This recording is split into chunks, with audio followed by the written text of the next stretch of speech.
Ταξιδεύουμε για Πρέβεζα. Το τι θα συναντήσουμε εκεί κανείς δεν ξέρει. Το μόνο που ξέρουμε είναι ότι πάμε σε μια πανέμορφη περιοχή. Γυρίζοντας λοιπόν στην Πρέβεζα. Καλό μας ταξίδι. Φτάσαμε ξενοδοχείο, όλα είναι υπέροχα, η διαδρομή ήταν ξεκούραστη, είναι και ο καινούριος δρόμος που βοηθάει σε αυτό, οπότε ο δρόμος και ο προορισμός της Πρέβεζας γίνεται όλο και πιο κοντινός για εμάς από την Αθηνά. Εξαιρετική επιλογή να γυρίσουμε στην Πρέβεζα, Margarona Royal Hotel, είμαστε ήδη έτοιμοι να ξεκινήσουμε τις βόλτες μας σε αυτή τη μαγευτική πόλη.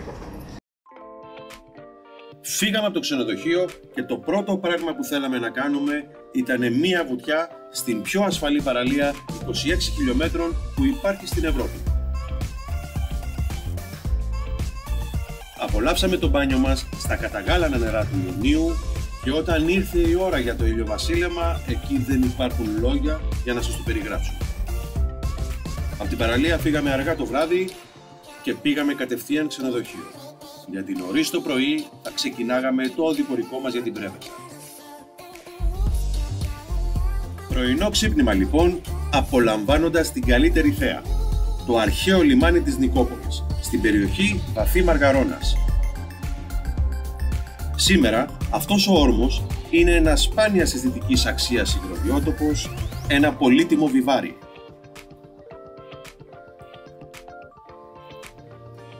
Η πρώτη μας βόλτα ήταν στο σημείο όπου ο ποιητής Κώστας Καριωτάκης με μία σφαίρα στην καρδιά έδωσε τέλος στη ζωή του. Στο σημείο αυτό σήμερα είναι το στρατόπεδο καυσίμων της 8ης Μεραρχίας Πεζικού και υπάρχει εκεί η αναμνηστική πινακίδα που αναγράφει: εδώ στις 21 Ιουλίου 1928 βρήκε τη γαλήνη με μία σφαίρα στην καρδιά ο ποιητής Κώστας Καριωτάκης.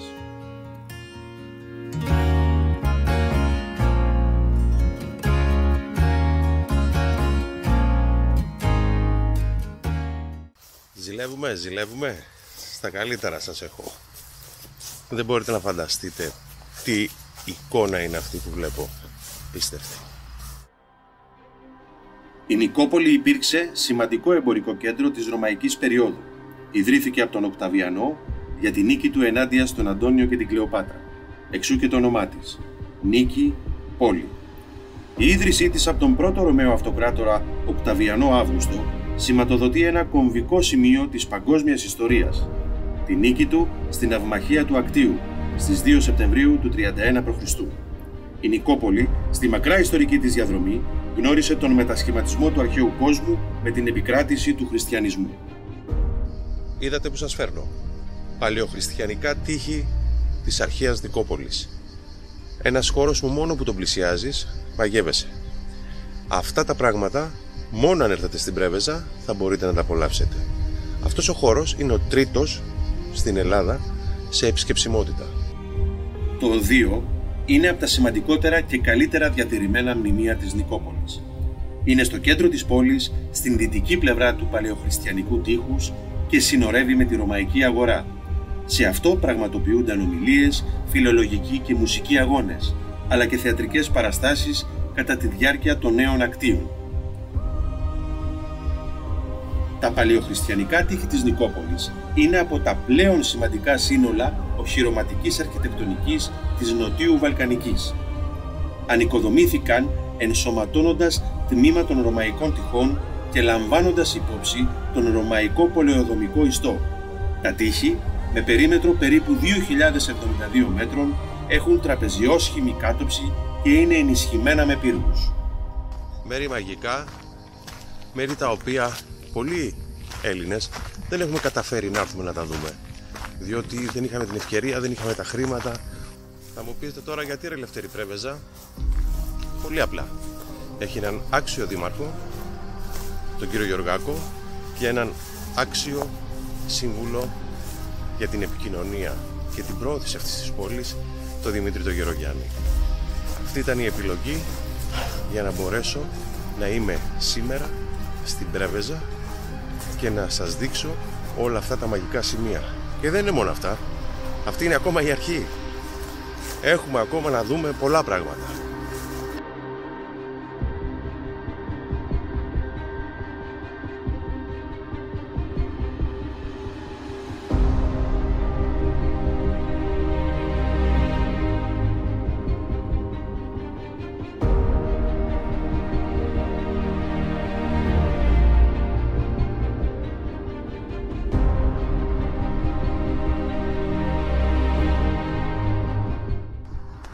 Νικόπολη θα την επισκεφτείτε πρωί, νωρίς το πρωί.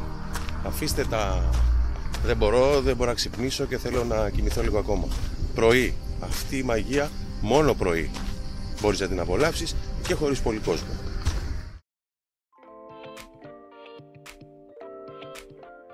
Την επόμενη μέρα θα συναντούσαμε τον δήμαρχο της Πρέβεζας και αφού απολαύσαμε την ανατολή του ηλίου στο λιμάνι, περάσαμε το κατόφλι του ιστορικού δημαρχείου, όπου τα μεσάνυχτα της 20ης Οκτωβρίου 1912 οι Τούρκοι παρέδωσαν την Πρέβεζα στον ελληνικό στρατό. Δήμαρχε, καλημέρα. Καλημέρα. Ευχαριστώ πολύ για την αποδοχή της πρότασης που σου έκανα για να με δεχτείς στο γραφείο σου. Είμαστε στην Πρέβεζα. Δήμαρχος Πρεβέζης Νίκος Γεωργάκος. Εγώ θέλω να σου πω πριν μου πεις το όραμά σου και όλα αυτά, ότι έχεις μια πόλη διαμάντη, έχεις μια πόλη πεντακάθαρη, διότι επειδή είμαι και εγώ αυτοδιοικητικός 17 χρόνια, μπορώ να κρίνω πότε δουλεύουν οι εργαζόμενοι και πότε όχι. Πριν από λίγο, γύρω στις 7.30 το πρωί, είδα εδώ καθαριστές σε όλη την πόλη μέσα και τα έχω και στο βίντεο ντοκουμέντο. Ναι. Και θέλω να σου πω ότι συγχαρητήρια για τον αγώνα που δίνεις στον πρώτο χρόνο αυτό που είσαι ως δήμαρχος. Ναι, είναι το αυτονόητο. Δηλαδή, κάποια πράγματα είναι αυτονόητα. Η καθαριότητα και η τακτοποίηση της πόλης ήταν από τα πρώτα που στον προεκλογικό αγώνα τόνιζα. Αλήθεια είναι ότι δεν παραλάβαμε ό,τι ήταν καλύτερο για να συνεχίσουμε. Δώσαμε μεγάλη μάχη και σε αυτό και οι δημότες συμβάλλουν με τις εφαρμογές που έχουν, με τις πλέον ηλεκτρονικά, όπου μπορούν να μας δίνουν τα στοιχεία εκείνα, τα σημεία αυτά που είναι δύσκολα για την πόλη και μπορούμε να τα λύνουμε ως προβλήματα. Καθαριότητα, φωτισμός, όλα αυτά που είναι αυτονόητα και δίνουν μια τακτοποίηση της πόλης. Έχουμε όμως πολλή δουλειά ακόμη. Γνωρίζετε και ως αυτοδιοικητικός ότι στην καθαριότητα πότε είσαι καλά και πότε δεν είσαι, πότε παίρνουμε άτομα και κάποια φορές μας λείπουν, ο στόλος κτλ. Είναι πράγματα που τα έχουμε δρομολογήσει ειδικά για τα μηχανήματα, για να μπορέσουμε να... Είδα και καινούριο όχημα του 20 απορριμματοφόρο απ' έξω. Και θα έρθουν και τα υπόλοιπα, Είμαστε βέβαια μια μεγάλη περιοχή, δεν είναι μόνο ο Δήμος Πρέβεζας, έχουμε άλλες δύο δημοτικές ενότητες του Ζαλόγκου και του Λούρου, όπου τα 26 χωριά αυτά μαζί με την πόλη της Πρέβεζας είναι όλος ο Δήμος μας, όπου οι ιδιωτερότητες της παραλίας και τον ορεινό όγκο έχουν και αυτά τα θέματά τους. Κάνουμε το καλύτερο, κάνουμε το αυτονόητο και προχωράμε, γιατί πραγματικά φέτος είμαι ιδιαίτερα χαρούμενος, διότι οι Έλληνες που ήρθαν, οι πάρα πολλοί Έλληνες από όλα τα μέρη της Ελλάδος, έκαναν να νιώθω ότι αυτό που λέω πάντοτε, ότι όταν έρχεται ένας Έλληνας στην τόπο θα έρθει και τη δεύτερη και την τρίτη φορά. Άρα ήταν ένα στοίχημα φέτος να φέρουμε κόσμο από όλη την Ελλάδα να γνωρίσει αυτό το ωραίο τοπίο και όλα αυτά που είδατε αυτές τις ημέρες, και θεωρώ ότι είδατε πολλά, αν όχι όλα. Ένα από τα πολύ σημαντικά που πιστεύω για μένα ότι κέρδισε ο Δήμος σου είναι ότι ήταν η παραλία σου, είναι η πιο ασφαλή παραλία στην Ευρώπη. Πήρες και το συγκεκριμένο, τη συγκεκριμένη διάκριση που βλέπουμε και πίσω στο γραφείο, το οποίο, ας πούμε, οι αποστάσεις, η ομορφιά δεν το συζητάμε. Αυτό θεωρώ ήταν ένα από τα σημαντικότερα για να προσελκύσεις και τον κόσμο. Σωστά, δεν την ήξεραν πολύ αυτή την παραλία. Η αλήθεια είναι ότι για ψαγμένους τουρίστες ήταν η Πρέβεζα μέχρι πριν, τώρα πάμε πολύ καλύτερα. Η παραλία αυτή, τα 26 χιλιόμετρα συνεχόμενες αμμουδιάς και τόσο πλάτος, είναι αυτό που λέω ότι όλοι όσοι που μένουν εδώ με τις κλίνες και οι ντόπιοι να μπουν σε αυτή την παραλία, πάλι δεν θα γεμίσει. Άρα η ασφάλεια και αυτή η ασφάλεια της ελευθερίας φέτος μας έδωσε τη διάκριση, όμως είναι και ένα στοίχημα για το Δήμο, γιατί πρέπει να τη συντηρούμε, πρέπει να είναι καθαρή, πρέπει να είναι προσβάσιμη, πρέπει να είναι όλα αυτά που μια παραλία πρέπει να τα έχει. Και εκεί είναι το στοίχημα για μας, ότι θα πρέπει να την έχουμε και να τη συντηρούμε. Και ο κόσμος νομίζω ότι το εκτιμά αυτό, διότι βλέπει ότι ακόμα και στα σοκάκια εδώ μέσα στα εστιατόρια, οι αποστάσεις όλων των τραπεζιών ήταν εξαιρετικές, παρόλο το μέτρο το καινούργιο των πρόσθετων τραπεζοκαθισμάτων. Έτσι ακριβώς. Όμως βλέπω ότι είναι και αυτά κατά γράμμα, έχουν τηρηθεί οι κανόνες και θεωρώ ότι σε αυτό το στοίχημα έχεις πετύχει. Είναι και αυτό που όταν ξεκινήσαμε στην αρχή, γιατί όλες οι συζητήσεις και όλα που με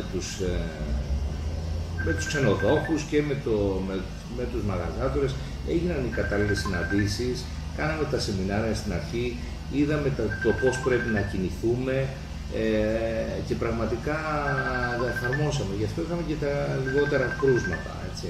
Θεωρώ ότι εδώ πέρα δεν ακούμπησε, ο κορονοϊός δεν ακούμπησε, πέρασε και δεν ακούμπησε. Ελάχιστα μέχρι τώρα, δόξα τω Θεώ, γιατί τα έχουμε μπροστά μας, ακόμη δεν έχει τελειώσει κάτι, αλλά μέχρι τώρα εφαρμόζουμε και ο έλεγχος της αστυνομίας, γιατί όπου βλέπουμε ότι κάποιο κατάστημα δεν εφάρμοζε τα μέτρα, φτάσαμε και σε κλείσιμο καταστήματος στην αρχή κιόλας για να μην δημιουργούνται θέματα. Εξαπλωθεί το πρόβλημα. Ζητήσαμε από τον Δήμαρχο να μας δείξει πώς παρακολουθεί από το κομπιούτερ του όλα τα αιτήματα των δημοτών. Βλέπουμε εδώ όλη την πόλη της Πρέβεζας και όλο το Δήμο με τα αιτήματα των δημοτών.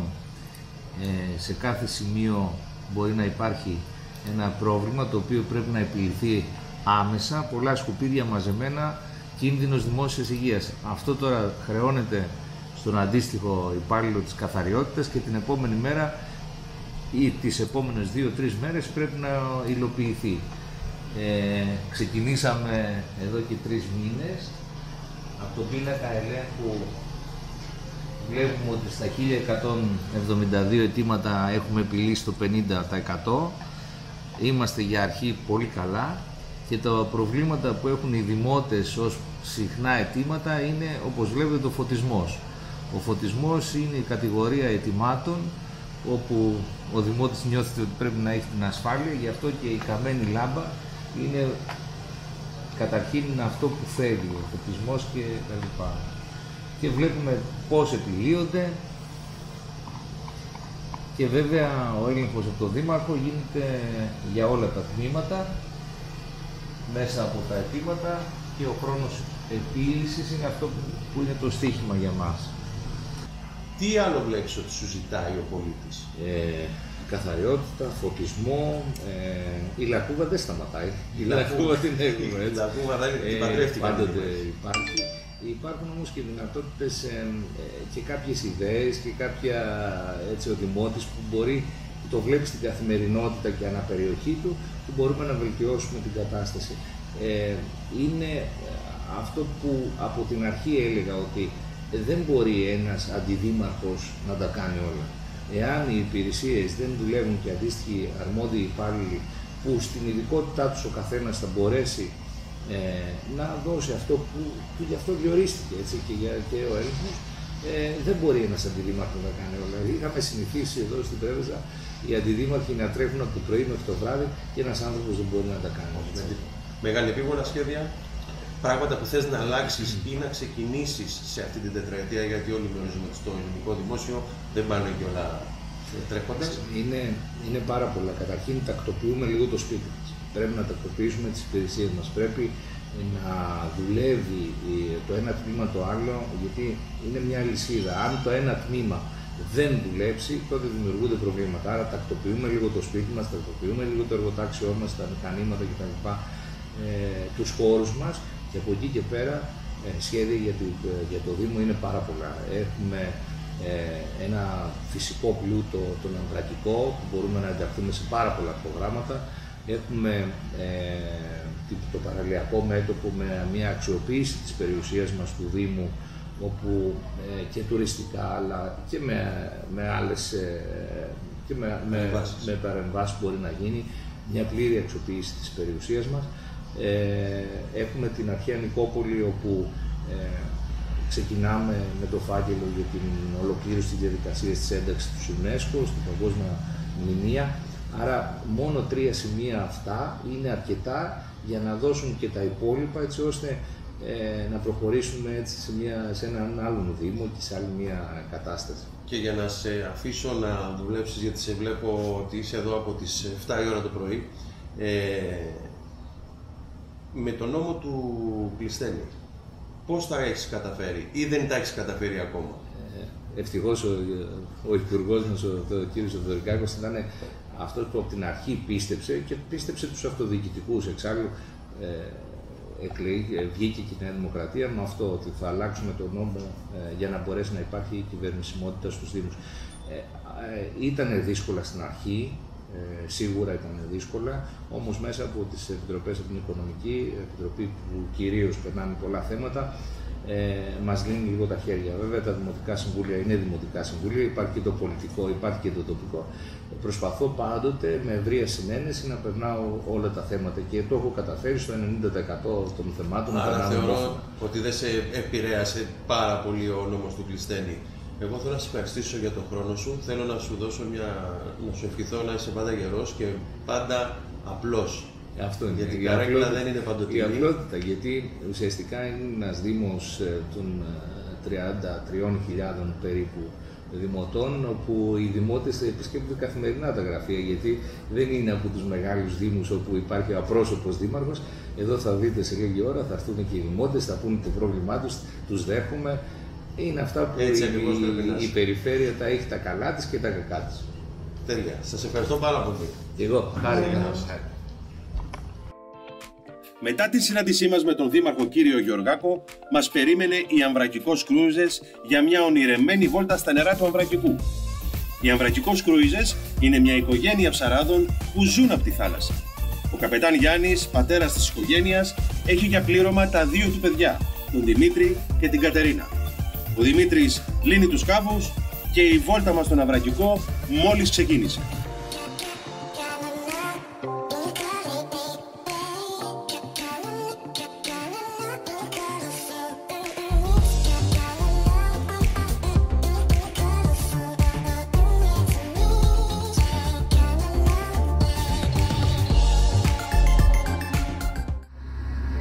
Ευχαριστούμε για τη βόλτα. Είμαστε μέσα στη Λένια και παίρνουμε Αμβρακικό. Εδώ στο Λένια και εκεί είμαστε που βγάζει τα Κατερίνα, παιδιά. Από πίσω, πες μου όμως τι θα δούμε από την ώρα που θα ξεκινήσει από την Μαρτούρα. Καταρχήν να δούμε και το ματάκι εδώ για το Αμβρακικό. Όπως είδατε, όπως το θυμήσαμε, είναι το χώρο του Ασκείου, το οποίο είναι το μοναδικό κομμάτι του οποίου συνορεύει ο Αμβρακικός κόλπος και το Ελληνικό Χάλαβος. Όπως καταλαβαίνετε, είναι ο πνεύμονας από εδώ πέρα τα ψάρια, από εδώ όλα τα νερά. Σε αυτό το σύστημα που κάνει και δύο ποτάμια, ο άνθρωπος Ιωλούρης. Λοιπόν, πρόκειται για το μεγαλύτερο πιστό κόλπο στην Ελλάδα, με μια έκταση 450 χιλιόμετρα. Με 120 καλύπτεται από το μεγαλύτερο καλαμιώνα στα Μαγκάλια, εξοδεύονται από την Κίκυρα Ψάρτη, ξεκινούν μέσα από 400 είδη πουλιό, παιδιά. Πρόκειται για ένα θησαυροκυλάκιο. Και σε κινητή εγκυκλοπαίδεια. Τα πάντα. Ο βυθός από κάτω ξεφύγει. Βέβαια, παρεμπιπτόντως είναι και ψαράς. Όλα αυτά είναι και δημοτικά που σας λέω. Λοιπόν, είμαστε τρίτη σε απικία στον Ηρωθαλεκάνο Δαλματίας. Είμαστε πρώτο μεγαλύτερος όπως είπαμε καλαμιώνα στο Βαλκάνια. Λοιπόν, να πούμε ότι είναι όλος ο Αμβρακικός χαρακτηρισμένος Natura. Πρόκειται για το μεγαλύτερο φυσικό υποτροφείο στην Ευρώπη, παρακαλώ, και λένε ότι είναι και τα μεγαλύτερα φυσικά υποτροφεία στον κόσμο. Στα νερά του Αμβρακικού κόλπου ζουν και αναπαράγονται τουλάχιστον 33 είδη ψαριών, ενώ αλλιεύονται άλλα 15 είδη περίπου, τα οποία είναι λαβράκια, τσιπούρες, γλώσσες, χέλια, κέφαλοι. Από τον θηλυκό δε κέφαλο, που οι ντόπιοι ψαράδες αποκαλούν μπάφα, παράγεται το αυγοτάρακο. Ο Αμβρακικός είναι γνωστός για τη σαρδέλα αλλά και για τις γαρίδες του, ειδικά για τη γάμπαρη, η οποία αποτελεί παραδοσιακό προϊόν υψηλής αγοραστικής αξίας.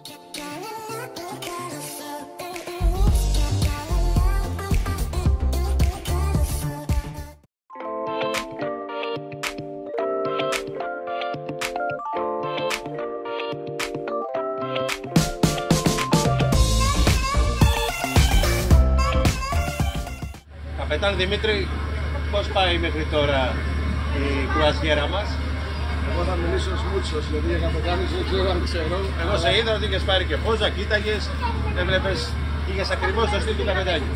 Καπετάνιος σε αυτή τη χώρα πολύ βρούσους χρειαζόμαστε και πλήρωμα. Πες του ψέματα, πες του ψέματα. Από μένα εδώ με τον Κάπτεν Γιώχα που σου μίλησε, τον Γιάννη τον Γεβάνο, εξαιρετικός. Όχι μόνο παραδοσιακή οικογένεια και γνώστης του Αμβρακικού, αλλά τέτοιο ευαδίνει, συνεργάστηκε με τις κοινωνικές ομάδες. Αυτή είναι η σπουδαιότητα του. Έχω να σου πω ότι έχω πάθει πλάκα. Είναι οι πληροφορίες του. Είναι σαν να είναι εδώ και να ζει μόνιμα μέσα στον αμβρακικό κόλπο. Δηλαδή είναι απίστευτα αυτά που έχει πει. Με τις γνώσεις που έχει. Όλη η οικογένεια είναι κάτι του αμβρακικού. Είναι περισσότερες οι ώρες. Μένει στο νησάκι αυτό, είναι όλη την ώρα. Είναι περισσότερες οι ώρες που περνούν μέσα στο μικροβιότοπο, στο εθνικό πάρκο, παρά στο ίδιο στο σπίτι.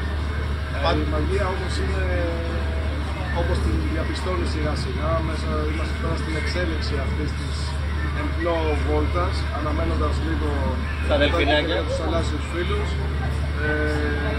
Έχουμε δει πάντως δελφίνια και χελώνες που κολυμπάνε και όλα αυτά, αλλά ακόμα είναι Κυριακή και νωρίς, βγήκαν το βράδυ. Ναι, και αυτά είναι... Ξενυχτήσαν. Και τα δελφίνια θέλουν την ξεκούρασή τους, όχι σε λίγο θα τα βρούμε όλα.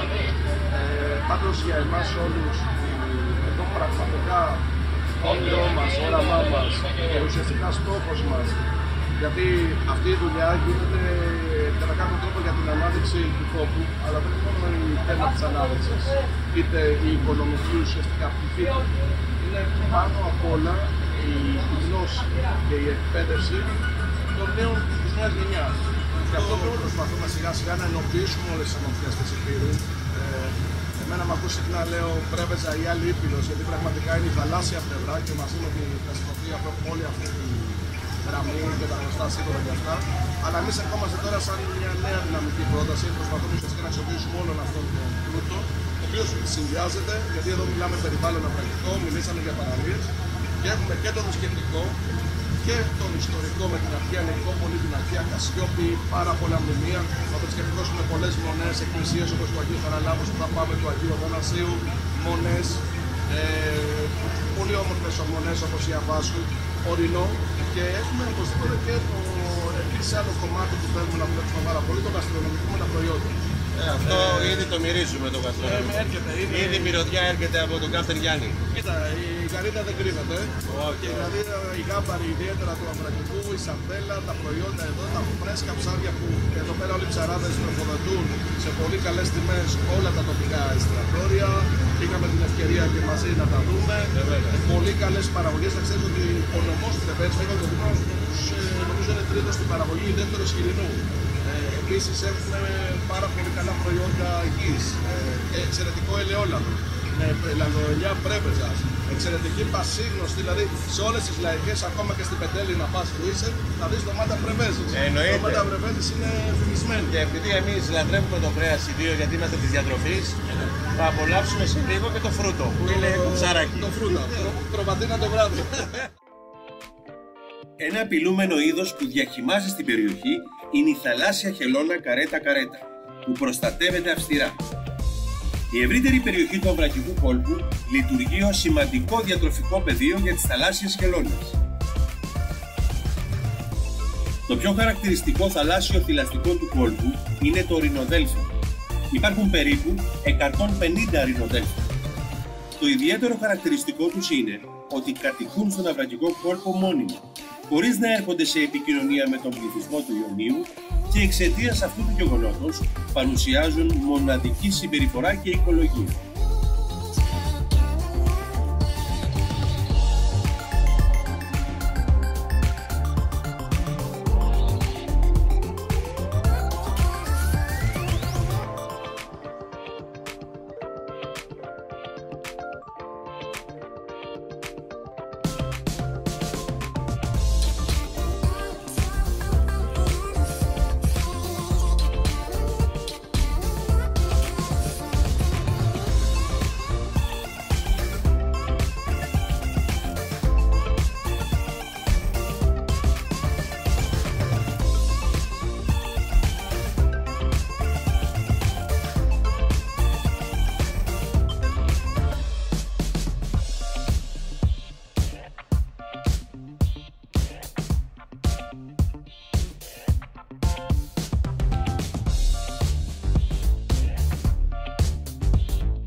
Μετά από το εκπληκτικό θέαμα που μας πρόσφεραν τα ρινοδέλφινα, ήρθε η ώρα να κάνουμε τη βουτιά μας στα ζεστά νερά του Αμβρακικού. Όση ώρα κάναμε το μπάνιο μας, ο καπετάν Γιάννης ετοίμαζε έναν πλούσιο μεζέ με σαρδέλες, μύδια και φυσικά γάμπαρι που είχε ο ίδιος ψαρέψει.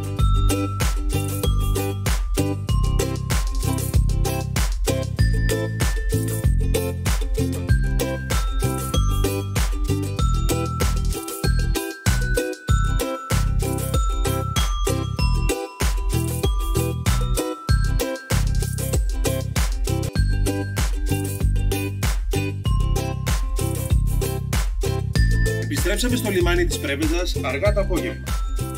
Κάναμε μια μικρή βόλτα στη Μαρίνα και μετά πήγαμε στο Μαργαρόνα Royal Hotel για να απολαύσουμε τον καφέ μας στην πισίνα. Ελπίζουμε να σας άρεσε το πρώτο μέρος του οδηπορικού μας στην Πρέβεζα. Μην κλείσετε όμως για να δείτε και τα ευτράπελα των γυρισμάτων. Δημήτρης Γερογιάννης. Ο άνθρωπος της επικοινωνίας και της διαχείρισης του δυτικού. Είναι 8 το πρωί και είμαστε έξω από το Ρώμαιο Καθολικά. Θα μου πείτε τώρα γιατί ρε Ελευθέρη διάλεξε στην Πρέβεζα? Διότι έχει έναν άξιο δήμαρχο, τον κύριο Γεωργάκο, και έναν άξιο ειδικό σύμβουλο, και τώρα με τρώει και μια κρίδα.